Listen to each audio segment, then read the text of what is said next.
पहले तो ये अगर किसी ने नोट नहीं किया तो नोट कर ले, ये नोट ये कोई कॉन्सेप्ट नहीं है, ये ट्रिक्स होते हैं, ये पता होता है कि अगर कोई एसेट और लायबिलिटी है और नजर नहीं आ रही तो फिर इसका मतलब है वो किसी न किसी रेलिवेंट हेड के अंदर शामिल हुई। ठीक होगी बात।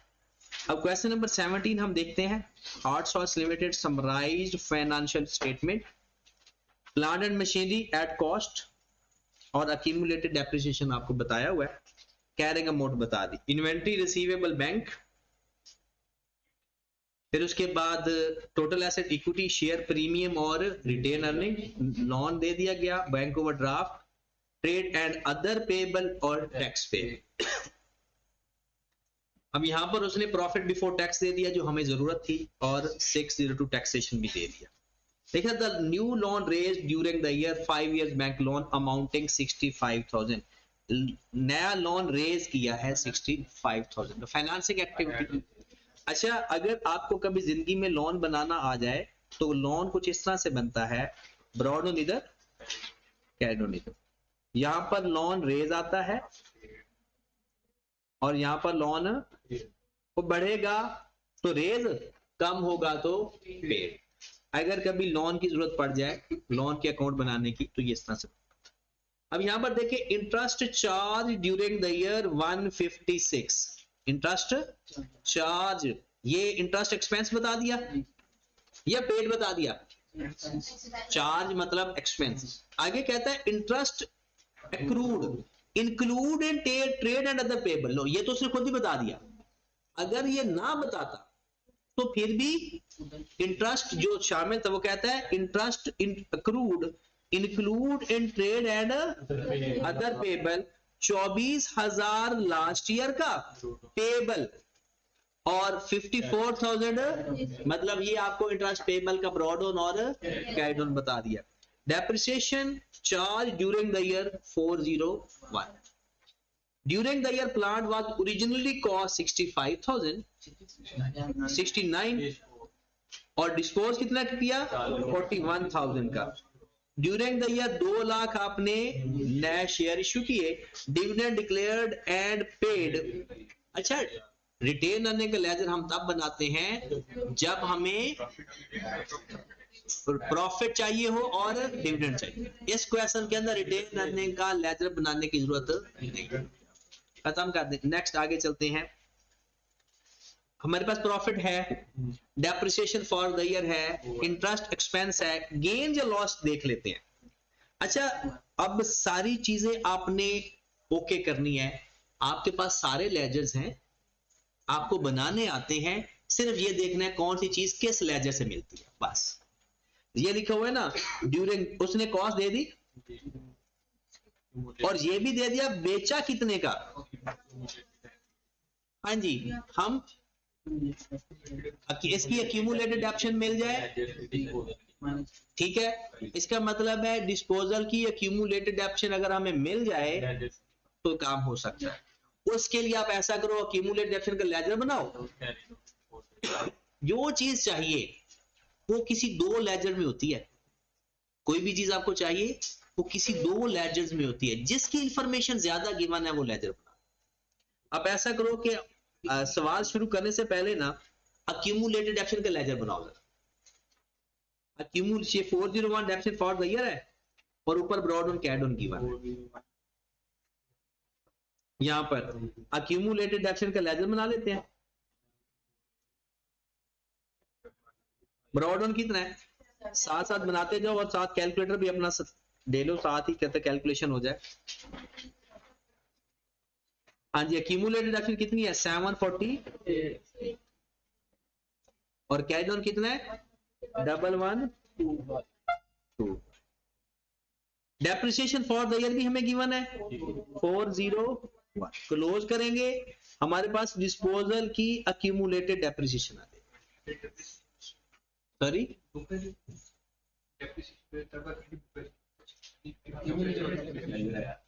एक्यूमुलेटेड ऑप्शन है कितना है, इसका मतलब है ये 24 किस एसेट की डेप्रिसिएशन है, जो एसेट बेचा है उसकी एक्यूमुलेटेड है, और उससे आपने गेन या लॉस फाइंड करना है या आपको कैश चाहिए, तो मैंने आपको बताया था दो तरीके, या उसकी जर्नल एंट्री पास कर लो या उसका लेजर बना।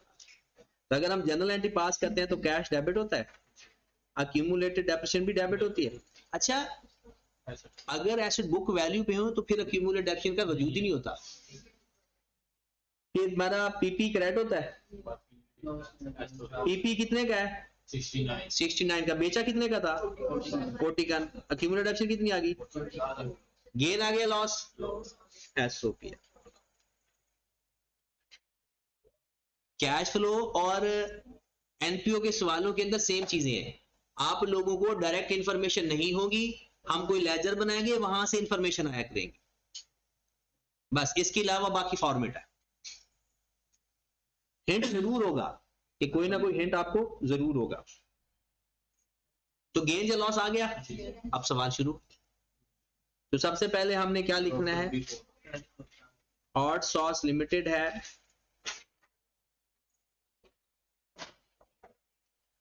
स्टेटमेंट ऑफ कैश फ्लो,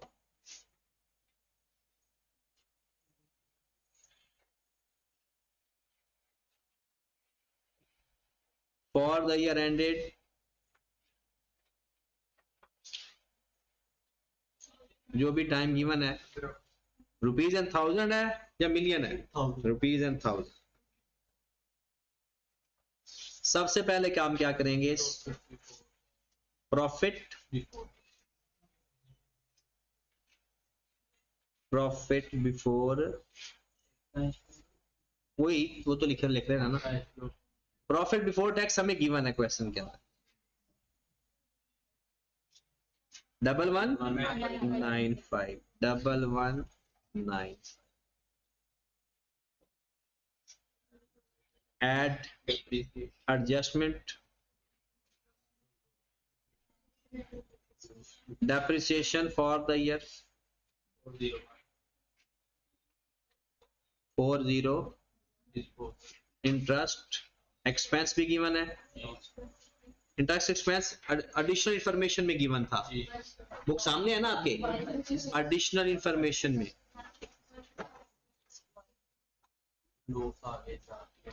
कितना है 150, लॉस ऑन डिस्पोजल भी है,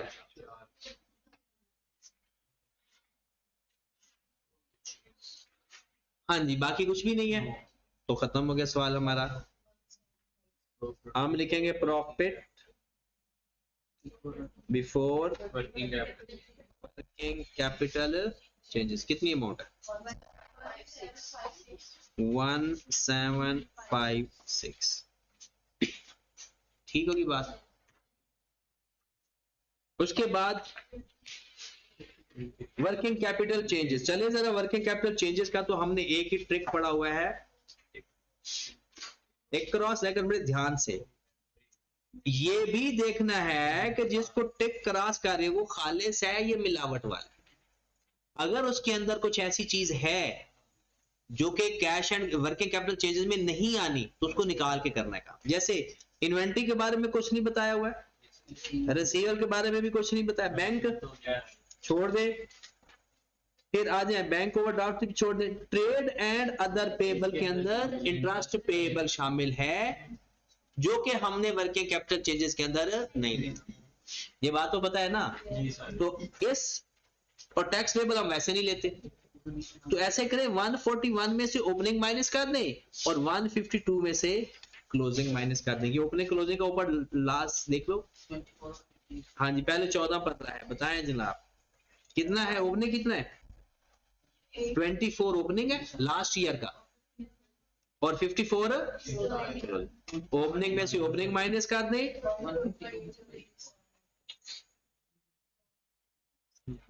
लेकिन आई कैप ना चलाकियां करता रहता है, वो ऊपर डेट चेंज कर देता है। ये कितना आ गया 1, अच्छा ये 128 है,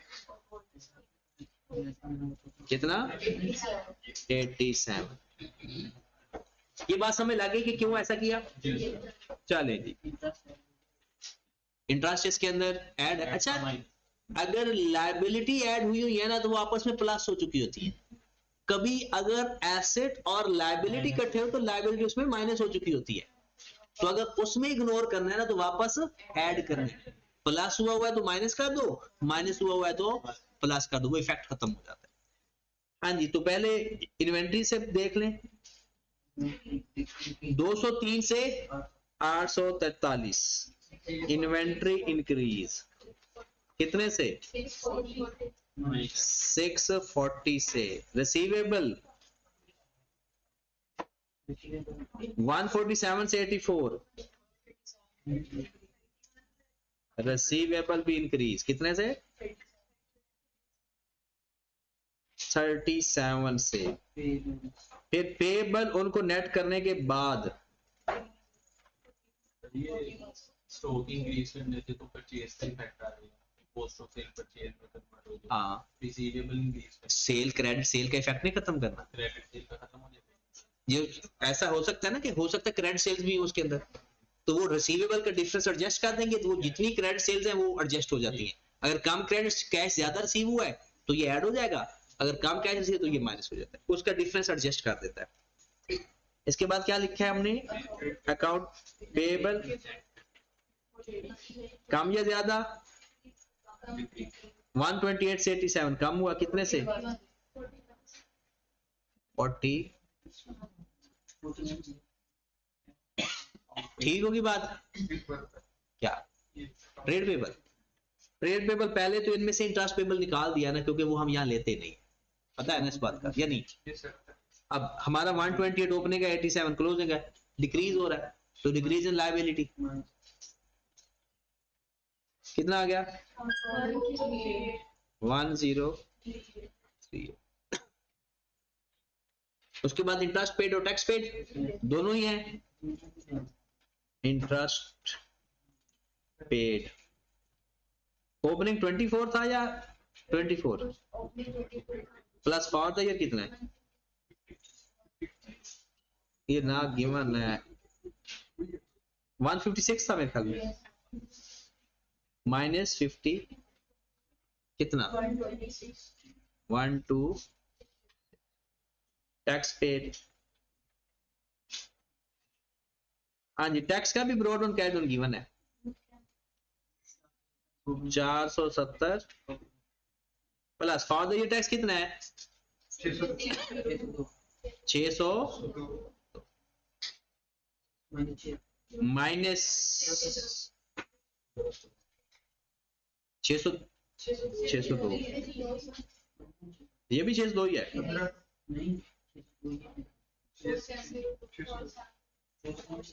डिविडेंड इधर लिखना है, लिख लो। डिविडेंड बताया हुआ या फाइंड किया है?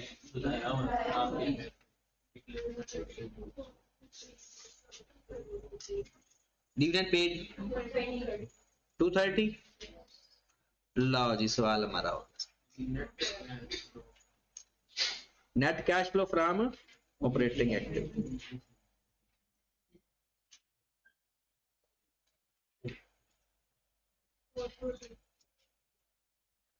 कितना? 442 अच्छा 212। ये हमारे पास एक एक्टिविटी पूरी होगी, नाम लिखना लिख लो, नहीं लिखना कोई मसला। टैक्स पेड ये ओपनिंग 470 गिवन है क्वेश्चन के अंदर, ये और फॉर द ईयर है 602, ओपनिंग में फॉर द ईयर ऐड कर दी, क्लोजिंग माइनस कर दी। जी इन्वेस्टिंग एक्टिविटी पे चले। सबसे पहले पीपीई का लेजर बनाकर ये देखें कि कोई नया एसेट खरीदा है। देखिए जिसकी भी एडिशनल इंफॉर्मेशन है लेजर लाजमी बना लिया करें, वहां से कंफर्म हो जाएगा कि कोई खरीदो फरोख्त है या, और जिस बेस पे बनाया हुआ है उसी बेस पे बनाए। कॉस्ट पे है तो कॉस्ट पे बनाए, बुक वैल्यू पे है तो बुक वैल्यू पे बनाए। हाँ जी, यहां पर आ जाए, ये हमारे पास पीपी पड़ा हुआ है, यहां पर मैं लेजर बना देता हूं। ब्रॉड ऑन कितना है? 2700 कैरीड ऑन, और बेचने वाले एक बताया होगा 69 का, यहाँ पर उसकी ओरिजिनल कॉस्ट लेनी है, और जो डिफरेंस अगर आएगा तो अच्छा रीवैल्यू सरप्लस वगैरह भी देख लिया करो, इक्विटी के नीचे होगा नहीं है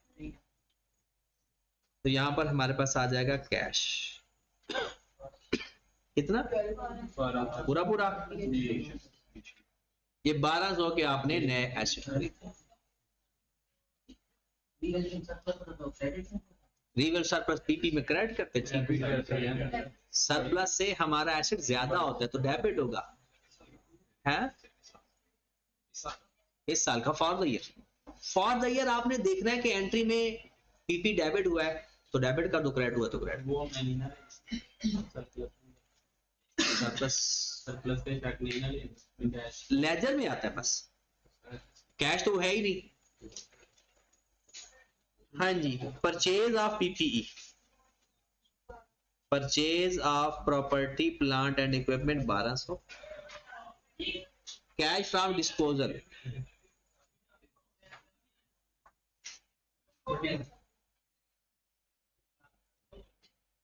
कितना 41 आया था ना। जी इसके अलावा कोई इस एक्टिविटी का हिस्सा हो, ये याद रखनी है कि इसमें होता क्या क्या है। इनकम भी नहीं है, हाँ कुछ भी नहीं है, 1200 और 41 का डिफरेंस लें, ये हमारा इन्वेस्टिंग एक्टिविटी।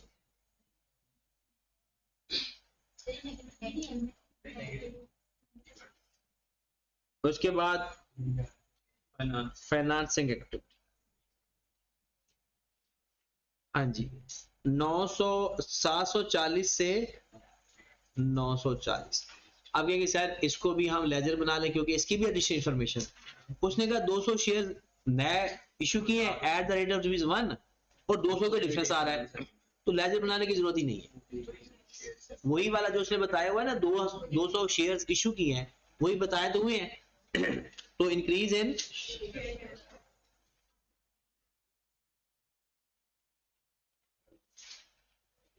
शेयर, ये टोटली इक्विटी में ही, हाँ प्रीमियम में भी जो increase है वो इंक्रीज इन शेयर प्रीमियम, 0 कोई ने कहा 200 शेयर इशू किए हैं और 200 के डिफरेंस हमें पता भी चल रहा है। अगर लेजर बनाते तब कि अगर कुछ और बोनस शेयर्स होते कोई इस टाइप की चीजें और मजीद भी होती तो फिर लेजर ही बनाना बेहतर होता। शेयर में शेयर कैपिटल में 200 का इजाफा हुआ और शेयर प्रीमियम में 100 का इजाफा। रिटेन अर्निंग हम लेते नहीं, लोन 150, अच्छा ये लोन पेड भी है या लोन लिया है 65 का लिया है, अगर मैं 150 में 65 ऐड करूं तो कितना बनता है? लोन लिया था पे किया था 65 का लोन लिया था। देखिए 320 हमें ओपनिंग था, अगर हमने लोन लिया है तो फिर तो बढ़ना चाहिए था, इसका मतलब है कुछ पे भी किया है। तो फिर हम क्या करेंगे, इसका डिफरेंस कुछ ऐसे लेंगे, ब्रॉड ऑन कितना है और कैरिड ऑन, लोन लिया है 65, ये है लोन रेज और लोन पेड 200 इसका डिफरेंस जो आएगा वो आएगा 230।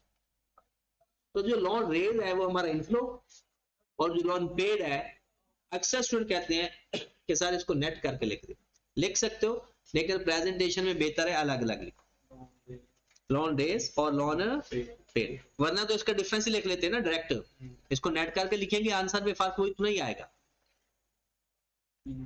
Loan raised 65, loan paid 230। Dividend लिख चुके हो या अभी लिखना है? Paid minus net cash flow from financing activity, net increase है या डिक्रीज है? ऑपरेशन से मतलब 212 डिक्रीज है, net decrease in cash and 800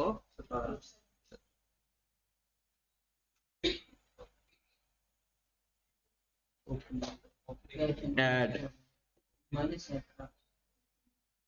opening cash and जी 51 बैंक ओवरड्राफ्ट है नहीं, इधर तो देखे ना, बैंक 51 है और ओवरड्राफ्ट 766 है। इसमें आप 51 ऐड करके देखो, ये नेगेटिव है ना, तो आपका 766 नेगेटिव ही आ रहा है, और वही आना चाहिए क्योंकि बैंक कैशिंग क्लोजिंग के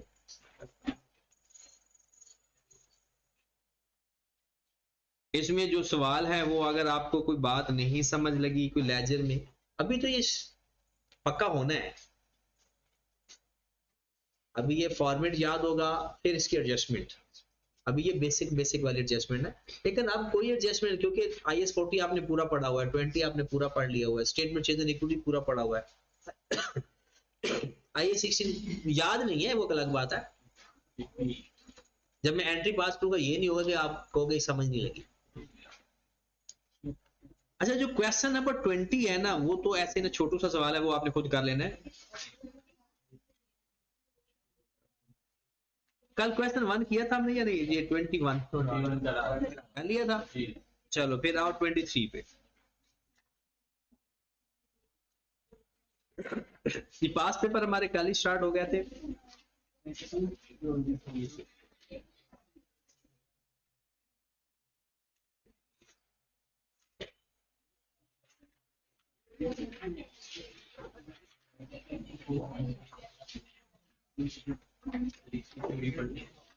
नहीं जो पढ़ा दिया है ना बस, पर वो चीजें ना खुद हो जाती है, इसकी चीजें याद नहीं करनी पड़ती।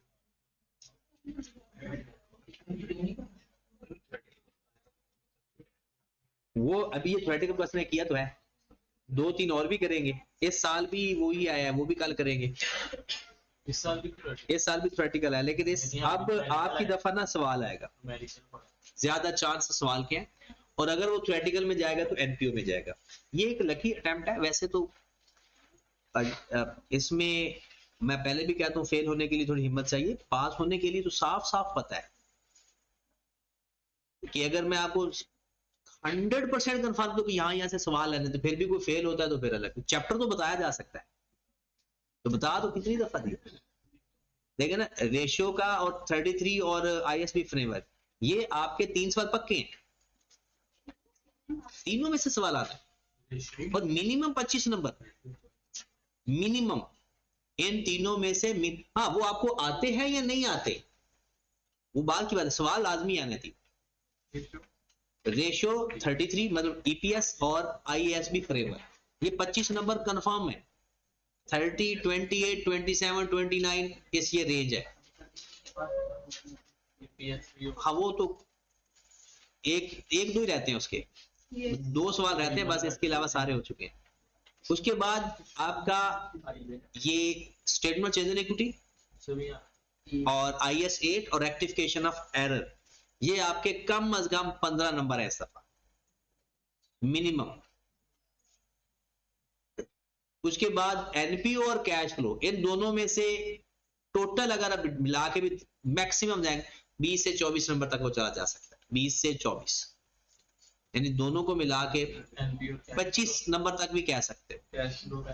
हाँ, और अभी आपका पूरा IAS 16 पड़ा हुआ है, वो जो नॉन करंट एसेट। अब नॉन करंट एसेट में इस दफा आपका इंपेयरमेंट लॉस का फुल चांस है, और IAS 40 के 16 का तो आना ही आना है ना।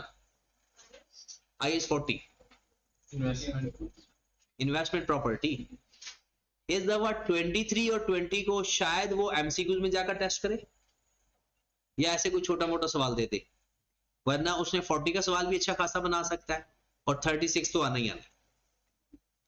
अगर ओवरऑल आप देखें कि आप कहते हैं जी पास होने के लिए ये आपका 36 का सवाल और रेक्टिफिकेशन ऑफ एरर का सवाल, ये 2 सवाल है, 8-8 नंबर के 16 नंबर, और ये 3 सवाल ये है रेक्टिफिकेशन इसके ये जो पांचों स्टैंडर्ड है ना, इस पांचों को ना वो मिक्स करके सवाल देता है। इसको मैं तो इसलिए कह रहा हूँ आप लोग इसको सीरियस नहीं ले रहे, मैं कहता हूँ कैश फ्लो 7 पक्का करो, ताकि आपका कैश फ्लो हमारा क्लास में खत्म ना हो, आपकी तैयारी हो चुकी। तो 7 करो ना, मैंने इसलिए तो आपको कहा कि मैं कोई टॉपिक नहीं छेड़ रहा, ताकि जो कर रहे हैं वो पक्का हो। अगर ये आपने पक्के कर लिए तो समझो आपकी तैयारी पक्की हो गई। लेकिन एनपी और कैश फ्लो खत्म हो गया तो समझो R1 आपकी 2 हफ्तों की मार है बस। ये 2 ही टॉपिक हैं जो टाइम टेकिंग है। आप खुद अगर आप नहीं मानते खुद बताओ IS20 पे कितना टाइम लगेगा? याद नहीं है हमें IS20 कितना एक बड़ा स्टैंडर्ड है। स्टेटमेंट चेंज इन इक्विटी, उसका फॉर्मेट याद कर लो, उसकी जर्नल एंट्री उधर से याद हो जाती है। IS8 को थोड़ा हमने टाइम देना है, जो मेन काम है वो IS8 का काम है, या फिर वो एक मिक्स क्वेश्चन करने एक्सट्रैक्ट और डिस्क्लोजर्स के, और उसमें वो सारे स्टैंडर्ड डिवाइस होते हैं। तो टॉपिक यही है। अगर आपको टाइम लगना है तो इस पे, अगर इसको आपने छोड़ दिया ना तो फिर आपकी तैयारी नहीं होनी, फिर आप एक सवाल लेकर बैठोगे 2-2 3-3 घंटे लग जाएंगे। अच्छा 23 क्वेश्चन पेपर में 8 से 10 नंबर का आया हुआ, कहता है स्टेटमेंट ऑफ कैश फ्लो बनाओ, और इसमें सिर्फ एक ऐसा पॉइंट था जिसकी वजह से कोई मसला आया था, वरना ये सवाल फ्री के मार्क्स है। देखिए जी क्वेश्चन के अंदर प्रॉफिट नहीं है तो बताओ किस लेजर से प्रॉफिट मिलेगा, तो बना लो लेजर रिटेन अर्निंग का, आपको प्रॉफिट मिल जाएगा। बनाओ जरा, रिटेन अर्निंग का लेजर बनाते हैं, प्रॉफिट मिल जाएगा।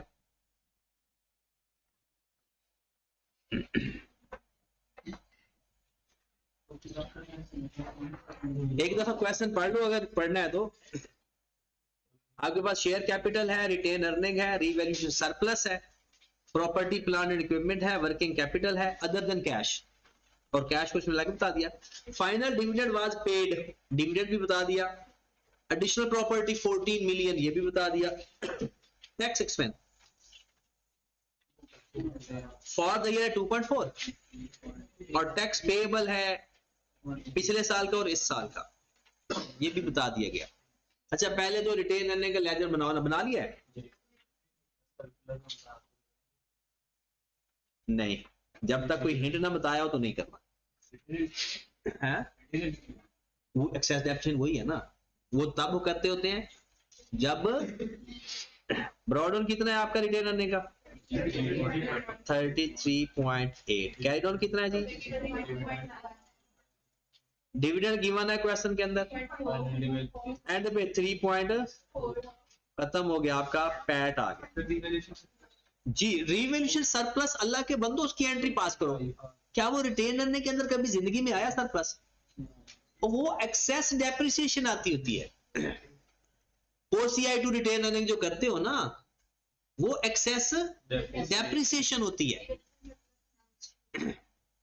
ठीक है। और एक्सेस डेप्रिसिएशन तब आती है जब उसने कोई हिंट बताया हो। इसके अंदर क्या है, ओपनिंग सरप्लस है नहीं, क्लोजिंग सरप्लस है, इसका मतलब ये फॉर द ईयर है और साल के एंड में हमने लिया होगा। एक्सेस डेप्रिसिएशन के बारे में तब चीज समझनी है जब एक्सेस डेप्रिसिएशन को कोई हिंट या कोई ट्रिक या कुछ न कुछ बताया हो, या कम से कम ओपनिंग सरप्लस तो हो। पैड कितना आ रहा है? ठीक है जी। अब यहां पर देखें, यहां पर आपको लिखा हुआ है टैक्स एक्सपेंस 2.4। अब जरा खामोश, आपके पास 2.4 का टैक्स है और पैट आपके पास है 2.5। मुझे चाहिए कैश फ्लो स्टेटमेंट के लिए प्रॉफिट बिफोर टैक्स कितना आएगा? 4.9। हमने उसमें ऐड करना है, क्योंकि पैट का मतलब होता है आफ्टर टैक्स माइनस हुआ है, और हमें चाहिए बिफोर, जो माइनस हुआ है वापस ऐड बैक कर दें तो प्रॉफिट बिफोर टैक्स बन जाएगा। तो कितनी अमाउंट है? 2.5 प्लस 2.4, ये आपका सवाल स्टार्ट हो जाएगा। यहां तक बात क्लियर हुई? अगली बात, एक बात मैं पूछता हूं, देखते हैं कौन बताता है। तीसरा पॉइंट एडिशनल इंफॉर्मेशन का, टैक्स पेएबल दिसंबर 2021 का 1 मिलियन और 2020 का 0.2 मिलियन, ये टैक्स पेएबल मतलब लायबिलिटी है, लेकिन ऊपर कहीं फाइनेंशियल पोजीशन के तो नजर आ रही है। लेकिन होनी तो है कहीं ना कहीं, ये बात तो कंफर्म है। मैंने आपको लिखवाया है कि अगर एडिशनल इंफॉर्मेशन के अंदर ये वर्किंग कैपिटल के अंदर, ये किसके अंदर होगा? अच्छा, उसमें प्लस हुआ होगा या माइनस? कैसे पता चला? याद रखिए, वर्किंग कैपिटल अगर एसेट साइड पर है तो समझे वो एसेट है, और अगर लायबिलिटी साइड पर है तो मतलब लायबिलिटी है। वर्किंग कैपिटल दोनों साइड पे आ सकता है। अब अगर ये एसेट साइड पर है तो इसमें से लायबिलिटी माइनस हुई हुई, इसमें से लायबिलिटीज, और जो आपने वापस करनी है, रिवर्स करनी है, तो वापस ऐड बैक करते हैं। माइनस हुई हुई है ना, और आप कहते हो नहीं उसको माइनस नहीं होना चाहिए, तो ठीक है वापस ऐड बैक कर दो। और अगर वर्किंग कैपिटल, हो सकता है कि आपका अगला टारगेट हो कि वर्किंग कैपिटल वो दे दे लायबिलिटी साइड पे। अगर वर्किंग कैपिटल लायबिलिटी साइड पर है तो उसके अंदर कोई भी लायबिलिटी है वो प्लस हुई हुई है पहले, और अगर आपने उसको इग्नोर करना है या अलग करना है तो वहां से माइनस कर देगी। एसेट में एसेट ऐड हुआ होता है, लायबिलिटी में।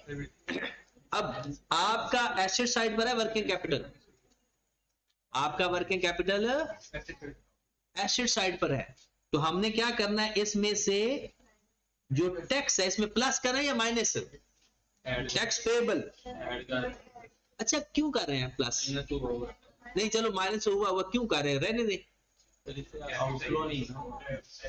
जब हम वर्किंग कैपिटल चेंजेस लेते हैं ना तो वो टैक्स को वर्किंग कैपिटल के अंदर नहीं लेते, हम टैक्स पेबल को कहां लेते हैं? एंड पे। वो इसके अंदर एडजस्ट हुआ हुआ है, उसकी एडजस्टमेंट खत्म करनी है, तो कैसे एडजस्ट हुआ हुआ है? प्लस हुआ हुआ माइनस, तो वापस ऐड बैक करते, और वो उसको कहां जाकर लिखेंगे? अलग से टैक्स पेड की जगह। ठीक है, एक और छोटा सा लेजर बना लो, पीपीई का लेजर बनाकर ना डेप्रिसिएशन भी फाइंड कर, ताकि सवाल ही सारा खत्म हो जाए। पीपीई का लेजर बनाओ। हाँ जी, एक एडजस्टमेंट है पीपीई की, और broad on cad on. Broad on कितना है? 10.6। कैड ऑन कितना है? 18.7। कैश कितना है? 14। 5. अब देखिए, तकरीबन सारे सवालों के अंदर हम चीजें फाइंड कर रहे हैं, जो जो चीजें हमें चाहिए थी डायरेक्ट नहीं गिवन थी। नहीं गिवन तो फौरन सोचो कि ये किस लेजर से मिल सकती हैं चीजें। ठीक होगी बात? अब सवाल हल कर लो। हाँ जी,